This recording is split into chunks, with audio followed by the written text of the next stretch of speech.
Está marcada para hoje a audiência de custódia de Ítalo Santos, que foi preso ontem junto com o marido Israel Nata, conhecido como Euro, acusados de exploração de crianças e adolescentes nas redes sociais. De acordo com a polícia de São Paulo, o mandado de prisão foi cumprido rapidamente porque o casal tinha um plano de fuga do país. Eles foram presos em Carapicuíba, município da Grande São Paulo, e, de acordo com a investigação, tinham um veículo com o qual iriam fugir por Foz do Iguaçu ou outro município de fronteira na região sul. Segundo o delegado do Departamento de Investigações Criminais de São Paulo, Fernando Davi, apesar de os dois estarem com RG, poderiam tranquilamente atravessar a fronteira terrestre com qualquer país do Mercosul. Ítalo ficou em silêncio durante o interrogatório. A polícia apreendeu 8 celulares com os dois. Ô Beto, o caso Ítalo, para quem não lembra, o caso Ítalo talvez seja um dos os assuntos mais falados da semana, né, quando o influenciador Felca revelou, né, através de uma investigação que ele fez, né, que é mostrando como funciona o processo de adultização de crianças, que de certa forma fazia com que o Ítalo Santos acabasse explorando sexualmente, né, crianças e adolescentes, a responsabilidade das redes sociais, do algoritmo, das plataformas nesse processo todo, e acabou com dezenas de milhões de visualizações, forçando o Congresso Nacional a discutir esse tema. Tema esse que é tratado pela imprensa, inclusive, mas o Felca, pelo jeito que ele falou, pelo tamanho que ele tem, sabe, conseguiu furar a bolha, tornou-se um tema discutido e está aí. E aí, o pessoal agora me informou, né, que a defesa entrou com um pedido de habeas corpus, né, contra os dois, né? Olhando agora, estamos no sábado, né? Aconteceu tudo isso essa semana aqui. Que lições você tira de tudo isso? Que você acha aqui que o Brasil tira de lições desse caso todo? Olha, Léo, eu acho que é uma excelente pergunta. Eu acho que a principal lição é evidenciar o papel deletério das big techs, né, das plataformas de mídia social na vida das pessoas, na sociedade, botar né, o olhar sobre a importância de a gente regular essas big techs e responsabilizá-las pelas suas ações. O que eu costumo dizer é que as big techs são a condição de possibilidade para tudo isso.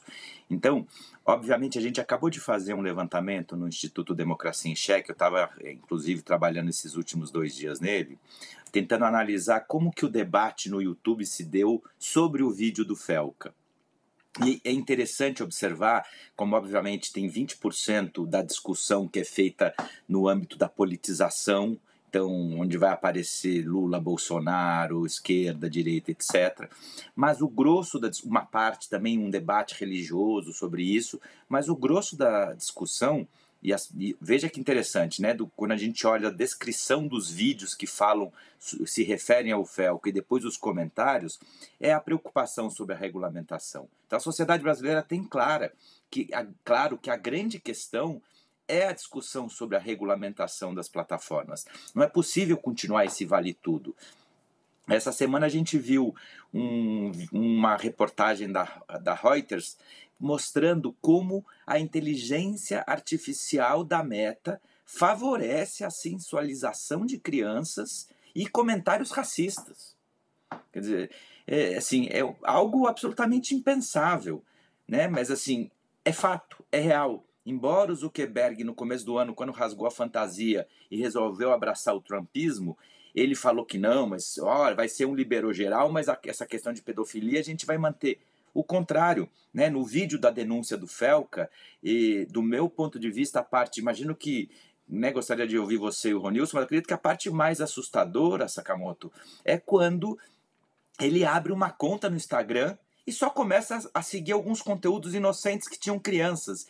E aí ele se vê como o algoritmo do Instagram começa a recomendar material cada vez mais sensualizado com crianças. Né? Crianças cada vez com menos roupas, em posições cada vez mais erotizadas, sensualizadas, e como a outra parte é como nessa rede, quando você tem um conteúdo, as redes de pedófilos usam o conteúdo de uma família, às vezes inocente, que põe um conteúdo puro e inocente, para fazer troca de material pedófilo, para se comunicar. Então, assim, os pedófilos do mundo devem estar agradecendo a Meta, as Big Techs. A mesma coisa vale para uma série de outros crimes. A gente viu como o negacionismo antivacina, o negacionismo contra a rigidez do sistema eleitoral e a urna eletrônica, contra o aquecimento global, ou seja, como as Big Techs, sob a escusa de permitirem a liberdade de expressão, na verdade, o que elas fazem é serem cúmplices, né? Não ser censoras da verdade, elas acabam sendo cúmplices da mentira e se monetizam e ganham dinheiro com isso. E chegam ao ponto de, inclusive, como esse caso da Reuters, de que os seus algoritmos não só polarizam entre posições políticas, porque isso elas vão faturar mais, como incentivam, né, sensualização de crianças e comentários racistas. Então, eu acho que o ponto de fundo dessa discussão, e o caso do Ítalo acho que é muito interessante, porque o Ítalo foi o principal caso denunciado pelo Felca, né? Ele e uma adolescente que ele vem há anos instrumentalizando essa menina para fazer o conteúdo que gera, né, engajamento e dinheiro e retorno financeiro para ele.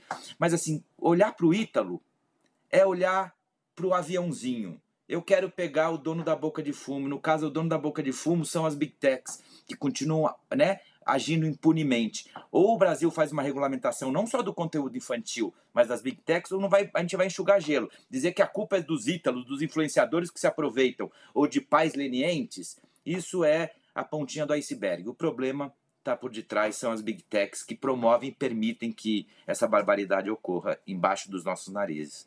Beto Vasques, professor da Escola de Sociologia e Política de São Paulo, a gente quer agradecer bastante sua presença aqui no All News, primeira edição deste sábado. Valeu mesmo, Beto. Valeu, Léo, Ronilson, bom fim de semana a todas e todos. Ainda falando do caso Ítalo Santos, o colunista do UOL, Carlos Madeiro, trouxe na coluna dele que o influenciador está sendo processado pelo condomínio de luxo onde morava. A Associação de Moradores cobra o pagamento de 13 multas aplicadas por descumprimento de normas de trânsito. O valor total passa dos R$104 mil, incluindo os honorários dos advogados. Na ação, o condomínio alega que Ítalo e convidados violaram repetidamente o Estatuto Social e o Código de Ética ao conduzir motos sem capacete, na contramão e sem colocar as mãos no guidão. As multas foram aplicadas nos dias 13 e 20 de abril do ano passado. Os valores finais, que são baseados no salário mínimo, levaram em conta as repetições, a quantidade de pessoas flagradas e a categoria das infrações consideradas gravíssimas. A associação ainda apresentou vídeo mostrando o Ítalo afirmando se recusar a receber as notificações e debochando publicamente das normas do local. A defesa do influenciador pede a anulação das multas por falta de requisitos legais, falta do direito ao contraditório, além de contestar a validade e publicidade do Código de Ética do condomínio. Os advogados também consideram desproporcionais os valores cobrados.